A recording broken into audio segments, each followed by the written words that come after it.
Today is the 6th of May, also known as Beverage Day.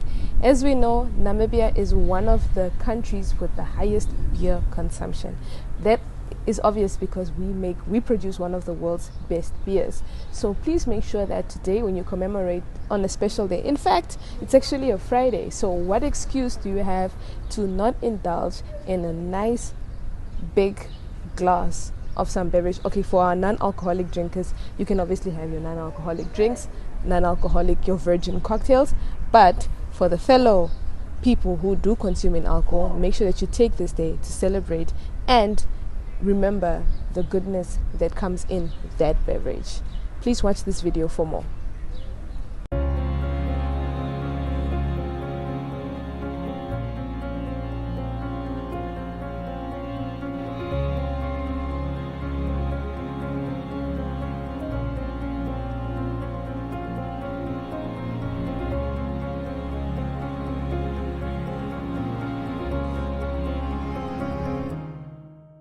Good day, viewers. Welcome to another episode of Regional Review. My name is Tunohole Mungaba and I am your host for this week's Friday episode, which we call the Regional Recap. On this show, we look at what has transpired in the four corners of the country and we have a little discussion about it. But before we get into the new segment, we will be right back.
First news segment, we are going all the way to the southern part of our country, where Monique Adams, our regional correspondent, tells us about an incident that happened in Luderitz, where the Luderitz workers celebrated May Day, and it was commemorated together with the Minister of Fisheries and Marine Resources, Mr. De Klerk Claassen, who emphasized that workers should not be misled by employers who want to exploit them, and also those who entice them to participate in legal stories. Please watch this video for more. Now we take a look at the May Day 2022 that was celebrated in Luderitz on the 1st of May. Luderitz, the celebration of the 2022 May Day Workers' Day commenced. Minister of Fisheries and Marine Resources, Derek Claassen, emphasized on workers not to be misled by employers who want to exploit them and also those who entice them to participate in illegal strikes.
how some of our comrades filled with false hope and vigor took part in illegal strikes. As advised by the activist people turned unionists, lost out on jobs, opportunities to care and feed their families when they partook in illegal industrial action. What is clear is their rights as workers are important and deserve utmost protection. I want to talk about what has transpired in Walvis Bay. I think Ludert was also implicated here. People have been out on we call it Okapale, for many years because of illegal industrial action. We as a government, we needed to step in because we cannot and we could not endure to see our people suffer out there in the cold because of this not following the law. But I think they are being a little bit misled also. For our second part of the story, this story has been brought to us by Enzo Amwele, our regional correspondent in the Otjosunjupa region. He tells us that the chairperson of the Otjosunjupa Regional Council, Marilyn Bakera, has raised concerns of drugs and alcohol abuse in schools and has called on to parents to support teachers to curb this new evil in schools. Please watch this video for more. Next up, viewers, we take a look at the chairperson of the Otjosunjupa Regional Council, Marlene Bakera, who raised concerns of drug and alcohol abuse in schools and says that schools are being used as hotspots. Having a very serious problem of drugs in our schools. They've become hotspots. Our learners are, some of them, sent to deliver drugs, selling drugs. Then we have what you call these things that they are sucking, the whiskeys. And they are all illegal substances that are on our school grounds. Now, if we do not tackle that, how are going to get the results that we are desiring? I'll make a plea to the regional office to start supporting the principals in terms of that as well, the discipline in schools. Our schools are falling apart because of lack of discipline. Our schools are falling apart because of lack of parental involvement. And those things need to be addressed. We can have our beautiful plans, but if we do not address the key issues in schools, we are preparing ourselves for failure. Start with compulsory studies, like in the past. Bring compulsory studies back to the schools. Bring education systems into place for us to achieve what we are planning to achieve. And of course, Madam Director, Monica Kenkob and myself, we are together. And for our last story, which is also from the Otjosunjupa region, Otjosunjupa Governor James Ureka has called on to private schools to relook at their pricing models. This is because he has realized, or he has noticed, a concerns in the current school during the current economic crisis. He has added that parents have visited his offices for intervention regarding the high exorbitant private school fees that parents are forced to pay for their children. So he has urged the private school committee and parents to sit together to see if they could find some equal ground. Please watch this video for more.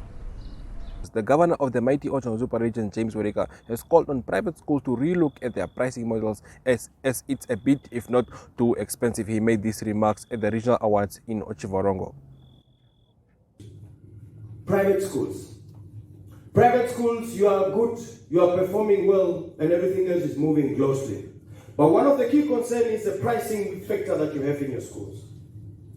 It is a cause of concern that private schools' funding model is a bit, if not expensive.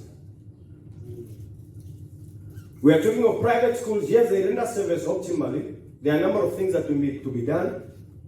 But please, your pricing model is a cause of concern to some parents who came to our offices and say, can the private schools not really look into their pricing models to become more affordable? Yes, you have a responsibility to run a good school like that. At that level, you need a pricing model. You need finances to run it. But can it be in congruence with the economic situation of the country and that of the region in terms of Africa. So look into your pricing models. We are not saying deliver mediocre service. We are not saying reduce your performance, but the pricing is very critical. Let it not be a scaring price, but let it be an attractive price, because we need more performers. We need more Namibians that are educated. But please be cost-friendly in your pricing model.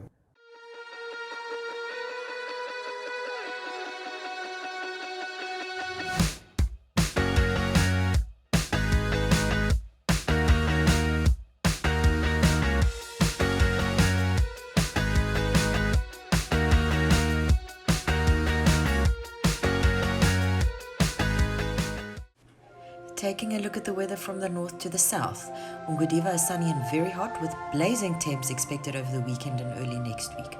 Rundu is mostly sunny and pleasant with mild temperatures forecast. Otjiwarongo is sunny and pleasant with patchy clouds expected as from Sunday.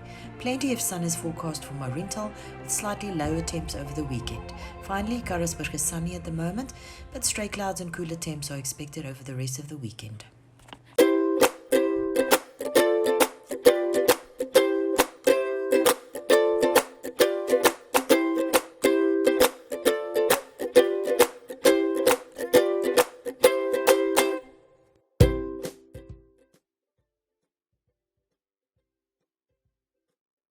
Thank you so much, viewers, for joining us for another episode of Regional Review.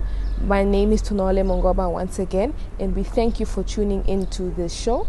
We appreciate your feedback, so please do stay tuned and let us know if there are any other stories that you would like us to cover, especially directly to our regional correspondents. So I will see you next week for the Monday episode, where I will be bringing you news from far north. Goodbye.